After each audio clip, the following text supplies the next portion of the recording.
അനാഥ പെണ്ണിനെ പ്രണയിച്ച കോടീശ്വരൻ. രചന വിജയ് സത്യ. അവതരണം ഷാഹുൽ മലയിൽ. എഡിറ്റിംഗ് ഷെരീജ് പൂനൂർ. കയ്യിലെ ഫോണിൽ നിന്നും തലയുർത്താമോ അതോ റീൽസ് തന്നെയാണോ എന്നേക്കാൾ പ്രിയം? ഫ്രഷ് റൂമിൽ നിന്നും നനഞ്ഞ മുടിയിൽ തോർത്തി ചുറ്റിക്കെട്ടി ജലത്തുള്ളികളോടെ ഇറങ്ങി വന്ന അമീന തന്നെ ശ്രദ്ധിക്കാതെ ഫോണിൽ മാത്രം നോക്കിയിരിക്കുന്ന സെബാനോട് അങ്ങനെ ചോദിച്ചപ്പോൾ ചെറുചിരിയോടെ സെബാൻ ഞാൻ ഒരു തമാശക്ക് എന്ന് പറഞ്ഞ സെബാൻ പെട്ടെന്ന് ഫോൺ ബെഡിലേക്ക് ഇട്ടു. എന്നിട്ട് അവളെ സാഗൂതം നോക്കി. അന്ന് പകൽ മുഴുവൻ കല്യാണ പെണ്ണായി ചമഞ്ഞൊരുങ്ങി ആൾക്കാരുടെ മുമ്പിൽ കെട്ടുകോലം പോലെ നിന്ന് തന്റെ പെണ്ണ് തന്നെയാണോ ഇത്? ഈറൻ മുടിയും ലിപ്സ്റ്റിക് ഇല്ലാത്ത ചുണ്ടും കരിമഷിയില്ലാത്ത നഗ്ന നേത്രമൊക്കെ കണ്ടപ്പോൾ അവനവളിൽ നിന്നും കണ്ണെടുക്കാൻ തോന്നിയില്ല. എന്തെങ്കിലും നോക്കുന്നേ? ആദ്യമായിട്ട് കാണുകയാണോ സെബാസ്റ്റ്യൻ എന്നെ? ആദ്യമായിട്ടാണല്ലോ നിന്നെ ഇങ്ങനെ ഈ വേഷത്തിലൊക്കെ കാണുന്നത്. ഈ നനഞ്ഞ മുടി, ഈ കുഞ്ഞു ചുരിദാറും മേക്കപ്പ് ഇല്ലാതെ നിന്നെ ഒരപ്സരസിനെ പോലെ മാറ്റുന്നുണ്ടല്ലോ. അയ്യോ, ഞാനിങ്ങനെ പൊങ്ങി ആകാശം തൊടുവേ. സത്യാമീന, വിവാഹവേഷങ്ങളൊക്കെ മാറ്റി നാടൻ പെണ്ണായിട്ട് ഇറങ്ങി വന്നിട്ടപ്പോ എനിക്ക് വിശ്വസിക്കാൻ പറ്റുന്നില്ല. നീ ഒരു കൗമാരക്കാരിയെ പോലെ. ആളാനും എഴിച്ചു നോക്കി. എന്നിട്ട് പുഞ്ചിരിച്ചുകൊണ്ട് പറഞ്ഞു, ആണോ ഈ സെബാസ്റ്റ്യന്റെ ഒരു കാര്യം? ഇങ്ങ അരികിലേക്ക് വാ. അവൻ പ്രേമാതുരമായി ആളെ ക്ഷണിച്ചു. ആളവൻ അരികിലേക്ക് ചെന്നു. ആളവന് മുമ്പിൽ വന്നു നിന്നു. വാസന സോപ്പുകൾ പലതരം ബാത്റൂമിലുണ്ടായിട്ടും താൻ കുളിച്ചു വരുമ്പോഴൊന്നും ഇത്തരം സുഗന്ധം ഇല്ലല്ലോ. ആൾ അടുത്ത് വന്നിരുന്നപ്പോൾ അവിടെ മേനിൽ നിന്ന് വന്ന ആ സൗരഭ്യം അവനെ അങ്ങനെയാണ് ചിന്തിപ്പിച്ചത്. സ്ത്രീകളുടെ ശരീരത്തിൽ സോപ്പ് കൊള്ളുമ്പോഴാണ് സോപ്പിന് പോലും യഥാർത്ഥ സുഗന്ധം ഉണ്ടാകുന്നതെന്ന് അവന്റെ കൂട്ടുകാരൻ പണ്ടെപ്പോഴോ തമാശയ്ക്ക് പറഞ്ഞവൻ ഓർത്തു. ആഡംബരങ്ങൾ നിറഞ്ഞ മുറിയിൽ AC-യുടെ കുളിരണിഞ്ഞ അന്തരീക്ഷം അവളെ കൂടുതൽ തണുപ്പിച്ചു. അവൾ ഇരുകൈകളും കുളിര് കോരുന്ന പോലെ ചേർത്ത് വെച്ചു. സെബാസ്റ്റ്യനുമായിട്ടുള്ള തന്റെ പ്രണയം നാട്ടിലെറിഞ്ഞപ്പോൾ ഉണ്ടായ കോലാഹലങ്ങളും ഏറെ ദിവസത്തെ സംഘർഷഭരിതമായ അന്തരീക്ഷവും ഈ വിവാഹത്തോടെ ശാന്തതയിലെത്തിയതിന്റെ സമാധാനം അവളുടെ മുഖത്ത് കൂടുതൽ പ്രശാന്തത നൽകി. അവിടെയുള്ള മുല്ലപ്പൂക്കളുടെ സുഗന്ധവും ബെഡ്ഷീറ്റിന്റെ മൃദുത്വവും അവളിലൊരു ചെറിയ വിറയിലുണ്ടാക്കി. അതുകൊണ്ട് സെബാൻ ചോദിച്ചു, തണുപ്പ് കൂടുതലുണ്ടോ മീന? കുറയ്ക്കണോ? വേണ്ട, എനിക്ക് തണുപ്പുണ്ടാകുന്ന ശീലമല്ല. പക്ഷെ കുറയ്ക്കണ്ട. തണുത്ത വെള്ളത്തിൽ കുളിച്ചിറങ്ങിയണ്ട. കുഴപ്പമില്ല, കുറച്ച് കഴിയുമ്പോൾ ശരിയാവും. വാ ഇടരി എന്ന് പറഞ്ഞുകൊണ്ട് സെബാൻ അവൾ അടുത്ത് ചേർത്ത് പിടിച്ചിരുത്തി. സെബാന്റെ ദേഹത്തുനിന്ന് ചെറു ചൂട് അവളിലേക്ക് പകർന്നപ്പോൾ അവളുടെ ആത്മവിശ്വാസം വർദ്ധിച്ചു. ആദ്യ രാത്രിയെക്കുറിച്ച് അവളിലുണ്ടായിരുന്ന അങ്കലാപ്പൊക്കെ ഒരു നിമിഷം കൊണ്ടാകുന്നു. അരികിലിരിക്കുന്ന അമീനയെ ചേർത്ത് പിടിച്ചുകൊണ്ട് സെബാൻ പറഞ്ഞു, നീ എൻ്റെ ജീവിതത്തിലെ ഏറ്റവും വലിയ ഗിഫ്റ്റാണ് അമീന. അല്ല സെബാച്ച, എനിക്ക് അങ്ങനെയല്ല തോന്നുന്നത്. മറിച്ച് സെബാച്ചനാ എനിക്ക് കിട്ടിയ ഏറ്റവും വലിയ സമ്മാനം. ഞാനിപ്പോൾ സ്വപ്നത്തിലാണോ അതോ സ്വർഗത്തിലാണോ പോലും തോന്നിപ്പോവാ. ഒരനാഥപ്പെണ്ണിനെ സ്വപ്നം കാണുന്നതിനപ്പുറം എനിക്ക് ദൈവം തന്ന്. അനാഥരായിട്ട് ആരും ജനിക്കുന്നില്ല അമീന. എല്ലാവർക്കും മാതാപിതാക്കൾ ഉണ്ടാവും. പക്ഷെ ഒന്നിച്ച് ജീവിക്കാനുള്ള ഭാഗ്യം ലഭിക്കാറില്ലെന്ന് മാത്രം. എനിക്കിപ്പോൾ ഭർത്താവും അപ്പച്ചനും അമ്മച്ചൊക്കെ ആയല്ലോ. ഇനി ആ കാര്യത്തിൽ വിഷമിക്കണ്ട കേട്ടോ. ശരിയാ, എല്ലാം എനിക്ക് ഒറ്റ നിമിഷം കൊണ്ട് കിട്ടി. അതിൻ്റെ എക്സൈറ്റ്മെന്റിലാ ഞാനിപ്പോൾ. ഇതിലാ എനിക്ക് എന്നും ഉണ്ടാവണേന്ന് എൻ്റെ പ്രാർത്ഥന. ഈ സെബാൻ ഉള്ളിടത്തോളം എൻ്റെ ഈ പെണ്ണിനൊരു കുറവുണ്ടാവില്ല. ഒരാഗ്രഹവും നടക്കാതിരിക്കില്ല. പൊന്നുപോലെ നോക്കും ഞാൻ എന്നും. അവൻ്റെ വാക്കിലെ ദൃഢത ആളിലെ ആത്മവിശ്വാസം ഒന്നുകൂടി ഊട്ടി ഉറപ്പിക്കുന്നതായിരുന്നു. അവൻ ഇരുന്നിടത്തു നിന്നും പതുക്കെ തന്റെ ഇരുകൈകൾ കൊണ്ട് അവളുടെ മുഖം കൈക്കുമ്പിലെടുത്ത് തന്നിലേക്ക് അടുപ്പിച്ച് ആ ചുണ്ടുകളിൽ തന്റെ അധരങ്ങൾ ചേർത്തൊരു ചുംബനം നൽകി. ആ ചുംബനത്തിന്റെ നിർവൃതിയിൽ അമീന കണ്ണുകൾ അടച്ചവനിൽ ലയിച്ചു. ശരീരത്തിലും കണ്ണുകളിൽ ഒരു മയക്കം പടർന്നു. ഒടുവിൽ സെബാസ്റ്റ്യന്റെ മടിയിൽ തലവെച്ച് കിടന്നു. അവരുടെ ഹൃദയങ്ങൾ ഒന്നാണെന്ന പോലെ ഏറെ നേരം അവർ പ്രണയഭാഷണങ്ങളിൽ മുഴുകിയിരുന്നു. എത്ര നേരം അങ്ങനെ പോയെന്നറിഞ്ഞില്ല. ഒടുവിൽ സെബാസ്റ്റ്യന്റെ മടിയിൽ തലവെച്ചുകൊണ്ട് തന്നെ അമീന പതുക്കെ ഉറക്കത്തിലേക്ക് വീണു. അമീന ഉറങ്ങിയെന്ന് സെബാന് മനസ്സിലായി. അവള് തലോടിക്കൊണ്ട് സെബാൻ അവരുടെ പഴയ നാളുകളിലേക്ക് ഓർമ്മകൾ അയവിറക്കി തുടങ്ങി. കേരളത്തിലെ പ്രസിദ്ധമായ ഒരു ക്രിസ്ത്യൻ പള്ളി അങ്കണം. കൂട്ടത്തോടെ പറക്കുന്ന വെള്ളരിപ്രാവുകൾ പള്ളിക്ക് ചുറ്റും വലം വെച്ച് ഇടയ്ക്കിടെ പള്ളിമുറ്റത്തേക്ക് പറന്നിരിക്കും. പള്ളിയിൽ വരുന്നവർ നൽകിയ ധാന്യമണികളുടെ അവശിഷ്ടങ്ങൾ ഇന്റർലോക്കുകളുടെ ഇടയിൽ നിന്നും കൊത്തി തിന്നുകയും വീണ്ടും കൂട്ടത്തോടെ പറന്ന് കോൺവെന്റിന്റെയും മേൽക്കൂരകളിൽ ചെന്നിരിക്കും. ഏതാണ്ട് ചേക്കേറും വരെ പകൽ മുഴുവൻ ഇത് തന്നെ പണി. വന്നും പോയിരിക്കുമ്പോൾ അവളുടെ ചിറകടി വെച്ച് ഒഴിച്ചാൽ അവിടുത്തെ അന്തരീക്ഷം എപ്പോഴും ശാന്തിയും സമാധാനവും നിറഞ്ഞതായിരുന്നു. ഈ പ്രാവുകളുടെ കുതൂഹല ശബ്ദമല്ലാതെ വേറൊരു ശബ്ദം കൂടി അവിടെ നിരന്തരം മുഴങ്ങാറുണ്ട്. അനാഥാലയത്തിന്റെ വർക്ക് ഹൗസിലെ അമീനയുടെ തയ്യൽ വ്യവസായശാലയിലെ തയ്യൽ മെഷീനുകളുടെ നിലക്കാത്ത ശബ്ദം. പള്ളിയങ്കണത്തിന്റെ തൊട്ട് താഴത്തെ ഗ്രൗണ്ടിലാണ് അനാഥാലയം സ്ഥിതി ചെയ്യുന്നത്. ഏതാണ്ട് 10-20 വയസ്സ് പ്രായമുള്ള അമീനയുടെ മനോഹാരിതയും ശാന്തതയും ആരെയും ആകർഷിക്കുന്നതായിരുന്നു. 2 മാസം പ്രായമുള്ള കുഞ്ഞിനെ ആരോ ഉപേക്ഷിച്ചു പോയതാണ് ആ അനാഥാലയത്തിന്റെ വരാന്തയിൽ. അടുത്ത അന്തേവാസികളായ കോൺവെന്റിലെ സിസ്റ്റേഴ്സാണ് ആള് ആദ്യമായി കാണുന്നത്. അച്ഛനും അമ്മയ്ക്കും വേണ്ടാത്ത അനാഥ കുട്ടികളുടെ ഇടയിലേക്ക് ആളുകൾ അങ്ങനെ ചേക്കേറുകയായിരുന്നു. പക്ഷേ ഇന്ന് അവൾ ഒരു വ്യവസായ സംരംഭത്തിന് നേതൃത്വം നൽകുന്നവളാണ്. ആളുടെ കീഴിൽ 30ഓളം സ്ത്രീകൾ അവിടെ ജോലി ചെയ്യുന്നു. ഇതിന്റെയൊക്കെ മേൽനോട്ടം വഹിക്കുന്നത് പള്ളി കമ്മിറ്റിയാണ്. അതിൽ പ്രധാനിയാണ് സെബാൻ എന്ന സെബാസ്റ്റ്യൻ ഇ.കെ. കോടീശ്വരനായ ഔദക്കുട്ടിയുടെ ഏകമകൻ സെബാൻ ആ പള്ളി കമ്മിറ്റിയുടെ പ്രധാന വർക്കിംഗ് അംഗമായതിനെ ചൊല്ലി ചില അഭ്യൂഹങ്ങളൊക്കെ നിലവിലുണ്ട്. ഒളിഞ്ഞും തെളിഞ്ഞും അവരത് പറഞ്ഞടക്കാറുണ്ടെങ്കിലും ജന്മനാ സാമൂഹ്യ സേവന പ്രവർത്തനങ്ങളിൽ അങ്ങേയറ്റം തൽപരനായ സെബാൻ അതൊന്നും മൈൻഡ് ചെയ്യാറില്ല. തയ്യൽ കേന്ദ്രത്തിന്റെ നടത്തിപ്പ് ചുമതല പള്ളി കമ്മിറ്റി അവനെ ഏൽപ്പിച്ചപ്പോൾ തൊട്ട് സെബാസ്റ്റ്യന്റെ ശ്രദ്ധ മുഴുവൻ അത് വളരെ നല്ല രീതിയിൽ ഉയർച്ചയിലേക്ക് കൊണ്ടുവരാൻ മാത്രമാണ്. അമീനെ പോലൊരു സുന്ദരി പെണ്ണുണ്ടെന്നുള്ളതൊന്നും അവന് വിഷയമേ അല്ലായിരുന്നു. പക്ഷേ ആ തയ്യൽ കേന്ദ്രവും അവളുമായി അടുത്തിടപഴകിയപ്പോൾ അവൻ അറിയാതെ അവളിലേക്ക് ആകർഷിക്കപ്പെടുകയാണ് ഉണ്ടായത്. വെറും കോൺവെന്റുകളിലുള്ള സ്കൂളിലെ കുട്ടികളുടെ യൂണിഫോം മാത്രം തയ്ച്ചു കൊടുത്തിരുന്ന ആ കൊച്ചു തയ്യൽ സംരംഭത്തെ നാട്ടിൽ അറിയപ്പെടുന്ന റെഡിമെയ്ഡ് പ്രൊഡക്ഷൻ ഉൽപ്പാദിപ്പിക്കുന്ന ഒരു ഫാക്ടറി പോലെ വളർത്തിയത് സെബാന്റെ മിടുക്ക് തന്നെയാണ്. ആ മിടുക്ക് അവൻ കാണിച്ചതൊക്കെ അമീന നൽകിയ ഊർജത്തിൽ ശക്തിയിലാണെന്നുള്ളത് വേറൊരു സത്യം. കാര്യം അങ്ങനെയൊക്കെ ആണെങ്കിലും അനാഥരായ പെൺകുട്ടികൾക്കും നാട്ടിലെ സ്ത്രീകൾക്കും തയ്യൽ ജോലിയിലൂടെ വരുമാനം കണ്ടെത്താനുള്ള അവസരമാണ് സെബാൻ ഒരുക്കി കൊടുത്തത്. സെബാസ്റ്റ്യൻ ബാംഗ്ലൂരിൽ നിന്നും മുംബൈയിൽ നിന്നും പ്രത്യേക ഓർഡർ ചെയ്തെത്തിക്കുന്ന നല്ല ക്വാളിറ്റിയുള്ള തുണികളായിരിക്കും അമീനയും കൂട്ടി റെഡിമെയ്ഡ് പ്രൊഡക്ഷന് വേണ്ടി ഉപയോഗിക്കുന്നത്. അതുകൊണ്ട് തന്നെ അമീനയുടെ റെഡിമെയ്ഡ് ഡ്രസ് പ്രൊഡക്റ്റ് മാർക്കറ്റിൽ നല്ല വേഗത്തിൽ വിറ്റഴിയാൻ കാരണമായി. ഗുണമേന്മയിലും തൊഴിലാളികളുടെ ആത്മാർത്ഥതയിൽ ആ വ്യവസായ സംരംഭം വലിയ തോതിൽ വളർന്നുവെങ്കിലും പള്ളിയുടെ കീഴിൽ നിന്നുള്ള സ്കൂളുകളിൽ നിന്നുള്ള യൂണിഫോമുകൾ ചെറിയ വേതനത്തിന് തയ്ച്ചു കൊടുക്കുന്നത് നിർത്തിയിട്ടില്ല. അന്നൊരു ഞായറാഴ്ച വൈകുന്നേരം കുർബാന കഴിഞ്ഞ ആളുകളൊക്കെ പള്ളിമേട വിട്ടുപോയി.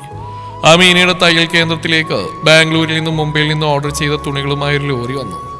കൂലിക്കാരെ തിരക്കുമ്പോൾ അവിടെ ബുള്ളറ്റിലെത്തിയ സെബാൻ അത് കണ്ട് കൈകെട്ടി നിൽക്കാൻ തയ്യാറായില്ല.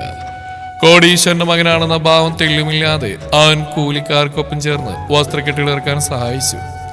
അത് കഴിഞ്ഞ് ബില്ലുകളൊക്കെ പരിശോധിച്ച് ലോറിയെയും ചുമട്ടുകാർക്ക് കൂലിയും കൊടുത്തുവിട്ട ശേഷമാണ് അവൻ അമീനയുടെ അടുത്തെത്തിയത്. വിയർപ്പ് കണികകൾ അവന് നെറ്റിയിലൂടെ ഒഴുകി ഇറങ്ങുന്നുണ്ടായിരുന്നു. വിയർപ്പിൽ കുളിച്ച് അവൻ അല്പം തണുത്ത കാറ്റിനായി അമീന തയ്ച്ചുകൊണ്ടിരുന്ന മുറിയിലെ ഫാനിന് ചുവട്ടിലേക്ക് നടന്നിരുന്നു. വില കൂടിയ പെർഫ്യൂമിനോടൊപ്പം കലർന്ന അവന്റെ വിയർപ്പിന്റെ ഗന്ധം അവിടെ പരന്നു. ആ ഗന്ധം അമീനയെ പൊതിഞ്ഞു നിന്നു. ടവല് വല്ലതും വേണം സബാശ? അമീന സെബാനോട് ചോദിച്ചു. ഏയ് വേണ്ട, ഇതുണ്ടല്ലോ എന്ന് പറഞ്ഞ അവൻ അമീനയുടെ ഷോൾ തുമ്പ് കയ്യിലെടുത്ത് നെറ്റിയിലെയും മുഖത്തെയും വിയർപ്പ് തുടച്ചു. എന്തു പറയണമെന്നറിയാതെ ആ ഒരു നിമിഷം അമീന കുഴങ്ങി. എന്റെ സബാശ, ലോറിയിൽ നിന്ന് ലോഡ് ഇറക്കാൻ വേറെ ആളുകളുണ്ടായിരുന്നല്ലോ. നിങ്ങളെന്തെങ്കിലും ദണ്ണപ്പെട്ട് ഇത്ര കഷ്ടപ്പെടുന്നു? നമ്മുടെ കാര്യങ്ങൾക്ക് നമ്മൾ തന്നെ അധ്വാനിക്കുന്നതിൽ എന്താ തെറ്റ്? ഇതെല്ലാം ഒരു പുണ്യപ്രവൃത്തിയായിട്ടാ ഞാൻ കാണുന്നത്, സെബാൻ പറഞ്ഞു. തുടർന്ന് അവിടെ ഉള്ളറിഞ്ഞുകൊണ്ട് അവൻ പ്രണയാർദ്ദനായി പറഞ്ഞു. അമീന, ഈ സ്വർഗത്തില്, ഈ അനാഥാലയത്തിന്റെ ശാന്തതയില് സ്വാർത്ഥതയോ അസൂയയോ ഇല്ലാത്ത നിഷ്കളങ്കമായ ഹൃദയങ്ങൾ എനിക്ക് പെട്ടെന്ന് തിരിച്ചറിയാൻ സാധിക്കും. ബാഹ്യമായ സൗന്ദര്യത്തിനപ്പുറം ഭൗതികമായ പകയോ കുശുമ്പോ പൊങ്ങച്ചമോ ഇല്ലാത്ത ഒരു വിശുദ്ധി ഇവിടെയുണ്ട്. ആ നിർമ്മലതയിൽ നിന്നാണ് ഞാൻ അറിഞ്ഞത് പരലോകത്തിന്റെ തിളക്കത്തിനപ്പുറം ചേർത്ത് പിടിക്കേണ്ടത് ഇത്തരം സ്വർഗീയ ഹൃദയങ്ങളെയാണെന്ന്.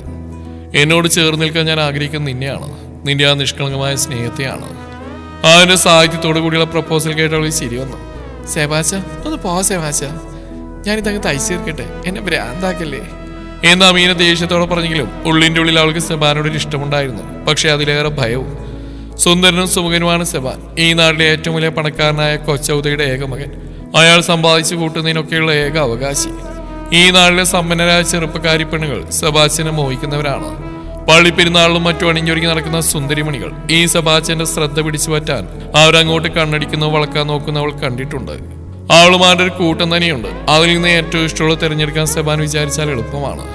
സൗന്ദര്യവും സമ്പന്നതയും കൊണ്ട് അതുല്യമായ മികവ് കാണിക്കുന്നവരെ ഒഴിവാക്കിക്കൊണ്ട് പണമോ കുടുംബമഹിമയോ പാരമ്പര്യമോ ഒന്നുമില്ലാത്ത അനാഥയായ തന്നെ സെബാസ്റ്റ്യൻ ശരിക്കും സ്നേഹിക്കുമോ? തന്നോട് കാണിക്കുന്ന സ്നേഹം സത്യം തന്നെയാണോ? അത്രയും വലിയ പണക്കാരനായ അയാൾ വിവാഹം കഴിച്ചാൽ നാട്ടുകാർ തന്നെ കുറിച്ച് അപവാദം പറയില്ലേ? ആ പെൺകുട്ടികൾ അടങ്ങിയിരിക്കുമോ? ഈ ബന്ധം നിലനിൽക്കുമോ എന്നൊക്കെയുള്ള ആശങ്കകൾ അവിടെ അലട്ടിക്കൊണ്ടിരുന്നു. തയ്യൽ ജോലി ചെയ്യുന്ന സ്ത്രീകളുടെ തയ്യൽ മെഷീനുകൾക്കിടയിലൂടെ അങ്ങോട്ടും ഇങ്ങോട്ടും നടന്നുകൊണ്ട് ചില കുശല പ്രശ്നങ്ങൾക്ക് ചോദിച്ച ശേഷം വീണ്ടും സെബാൻ അമീനയുടെ അടുത്ത് വന്നു. അമീന, വ്യാഴാഴ്ച കൊണ്ടുകൊണ്ട് റെഡിമെയ്ഡ് ഡ്രസ്സൊക്കെ പാക്കായോ? കുറച്ചുകൂടി ബാക്കിയുണ്ട് സെബാശ, ഇന്ന് വൈകിട്ടത്തേക്ക് കഴിയും. ഒക്കെ റെഡിയാക്കുക, നാളെ ട്രക്ക് വരും, ഒഡീസയിലേക്ക് കൊണ്ടുപോകാനുള്ളതാ. ശരി. ബിസിനസ് കാര്യങ്ങൾക്കൊക്കെ സെബാൻ നല്ല ഒന്നാന്തരം മുതലാളിയാണ്. അപ്പോൾ അമീനയോട് മനസ്സ് ചാഞ്ചലില്ലാ സംസാരിക്കും. അപ്പൊ പിന്നെ നാളെ കാണാം എന്ന് പറഞ്ഞ് കൂസില്ലാതെ അവൾ നോക്കി ചിരിച്ചുകൊണ്ട് സെബാൻ നടന്നുപോയി. സെബാസ്റ്റ്യനെ ഈ പ്രേമത്തിൽ നിന്ന് എങ്ങനെയും പിന്തിരിപ്പിക്കണം. അതിന് തന്നെ നീരസത്തോടെയുള്ള വാക്കുകൾ കേട്ടാലും തന്നെ വെറുക്കുന്നവനല്ല സെബാൻ എന്ന് അവൾക്കറിയാം. അവൻ നടന്നു പോകുന്ന അവൾ കുറച്ചേരം നോക്കിന്ന് പോയി. ലോറി എത്തുമ്പോഴേക്കും തന്റെ ബുള്ളറ്റിൽ അവിടെ എത്തിയ സെബാൻ ഒരു കൂലിക്കാരനെ പോലെ ചുമട്ട് തൊഴിലാളികളുടെ കൂടെ ജോലി ചെയ്യുന്നതും അവരോട് സംസാരിക്കുന്നതൊക്കെ നോക്കിയിരുന്ന ഒരു കൂട്ടരുണ്ടായിരുന്നു അങ്ങ് പള്ളിമേടക്ക് മുകളിൽ. പള്ളിമേടക്ക് സമീപമുള്ള ബാഡ്മിന്റൺ കോർട്ടിൽ രാവും പകലുമില്ലാതെ വ്യായാമത്തിനായി ചെറുപ്പക്കാർ കളിച്ചുകൊണ്ടിരിക്കുകയാണ്. കായികക്ഷമ നിലനിർത്താനായി നാട്ടുകാരും സന്ദർശകരോട് ഒത്തുകൂടുന്നു. ചില ദിവസങ്ങളിൽ ആ കളി അർദ്ധരാത്രി വരെ നീളും. അത്തരമൊരു സന്ധ്യയിലാണ് അനാഥാലയത്തിലേക്ക് ബാംഗ്ലൂരിൽ നിന്നും മുംബൈയിൽ നിന്നും ഓർഡർ ചെയ്ത തുണികളുമായി ആ ലോറി വന്നത്. ആ സമയത്താണ് സെബാസ്റ്റ്യൻ വസ്ത്രക്കെട്ടിൽ ഇറക്കാൻ ചുമട്ടുകാരോടൊപ്പം സഹായിച്ച്. അത് കണ്ട് ചെറുപ്പക്കാർ കോടീശ്വരന്റെ മകനാണെന്ന ഭാവം അവനില്ല. കൂലിക്കാർക്കാണെങ്കിൽ കൂലി കൊടുക്കുകയും ചെയ്യും. പിന്നെ അവനിത് എന്നാ അതിന്റെ കേടാ എന്ന് ചോദിച്ചപ്പോൾ മറ്റൊരുത്തൻ, ഏടോ അതൊക്കെ അവിടുത്തെ അനാഥ പെണ്ണ് അമീനയെ കണ്ടിട്ടുള്ള നാടക, അതിന്റെ രുചി നോക്കി കഴിഞ്ഞതെല്ലാം തീരും. പിന്നെ ഈ പള്ളിമേടയിൽ അവനെ പൊടി പോലും ഉണ്ടാവില്ല കണ്ടുപിടിക്കാൻ. നിങ്ങൾ നോക്കിക്കോ ഞാൻ പറയുന്നത്.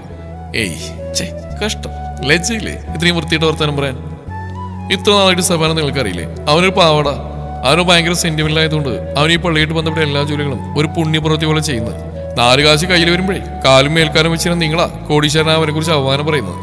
കുഞ്ഞച്ചൻ എന്ന യുവാവ് ദേഷ്യപ്പെട്ട് അതിനെതിരെ പ്രതികരിച്ചുകൊണ്ട് സെബാനെ ന്യായീകരിച്ചുകൊണ്ട് പറഞ്ഞു. പറയാതെ പിന്നെ കുഞ്ഞച്ചന് തോന്നുന്നുണ്ടോ ഒരു പണക്കാരൻ ചുമ്മാ വെറുതെ കാശെറിഞ്ഞ് കളിക്കുമെന്ന്? തടി കൊണ്ടും കാശ് കൊണ്ടും എന്തോരം സഹായം അവന് തയ്യൽശാലയ്ക്ക് വേണ്ടി ചെയ്യുന്നു. ഒക്കെ ആ മീനെ വലയിലേക്കാനാ. കുഞ്ഞച്ചൻ വിട്ടില്ല. അയാൾ പറഞ്ഞു, എടോ ഇന്നാള് ബെനഡിക്ട് റോഡിൽ കിടന്ന ആർക്കും വേണ്ടാത്ത കത്രീന തളയെ സഭ ഹോസ്പിറ്റൽ കൊണ്ടുപോയി ചികിത്സിച്ചു. സുഖമായിട്ട് അവർ തിരിച്ചു വരുമ്പോഴേക്കും വേഗത്തിൽ അവരുടെ ഇടിഞ്ഞു പൊളിഞ്ഞ വീട് മാറ്റി അവൾക്കായി പുതിയ വീട് പണി തൊടുത്ത് 6 ലക്ഷം വെച്ചിട്ടാ. കാര്യം അതൊന്നുമല്ല, അവനെല്ലാവരെയും സഹായിക്കണം. പാവൻ, നല്ല മനസ്സിലുള്ള. ഇനിയും കൂടുതൽ അവനെ കുറിച്ച് പറഞ്ഞാ ഞാൻ പിന്നെ അവരെ ചെവിലെത്തിയും കേട്ടോ. നിന്റെയൊക്കെ നെകളിപ്പാവം നിർത്തും. പിന്നെ ആരൊന്നും മിണ്ടിയില്ല. പള്ളി പെരുന്നാളിന്റെ സന്ധ്യ, ദീപാലങ്കൃതമായ പള്ളിയങ്കണം. അന്തരീക്ഷത്തിൽ ബാൻഡ് മേളത്തിന്റെയും കരിമരുന്നിന്റെയും ശബ്ദങ്ങൾ മുഴങ്ങുന്നു. പെരുന്നാളിന്റെ വലിയൊരു ഘോഷയാത്ര മുന്നോട്ട് നീങ്ങിക്കൊണ്ടിരിക്കുകയായിരുന്നു.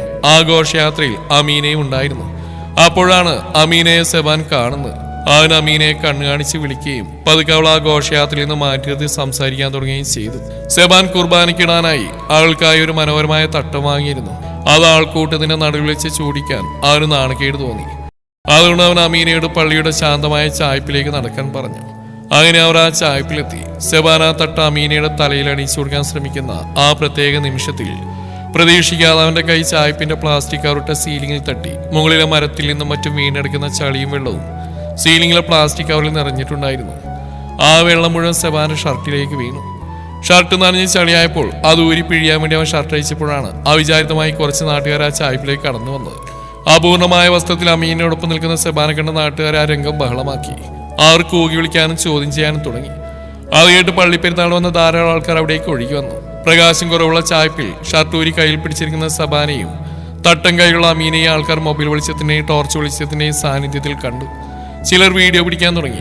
ആ നാണക്കേട് മൂലം അമീന വേഗം ഓടിപ്പോകാൻ ശ്രമിച്ചു. പക്ഷെ ആൾക്കാർ വട്ടം നിന്ന് തടഞ്ഞു. എന്നാൽ സബാന അവിടെ തന്നെ നിന്നു. നാട്ടുകാർ അവനെ കളിയാക്കുകയും ചോദ്യം ചെയ്യുകയും ചെയ്തപ്പോൾ അവൻ അമീനക്കരിയിലേക്ക് ധൈര്യപൂർവ്വം നീങ്ങിന്ന് ആളെ ചേർത്ത് നിർത്തി പറഞ്ഞു, നിങ്ങൾ എന്തു പറഞ്ഞാലും എനിക്കൊരു കുഴപ്പമില്ല. എനിക്ക് ആ കുട്ടിയെ ഇഷ്ടമാണ്. ഞാൻ അവളെ കല്യാണം കഴിക്കും.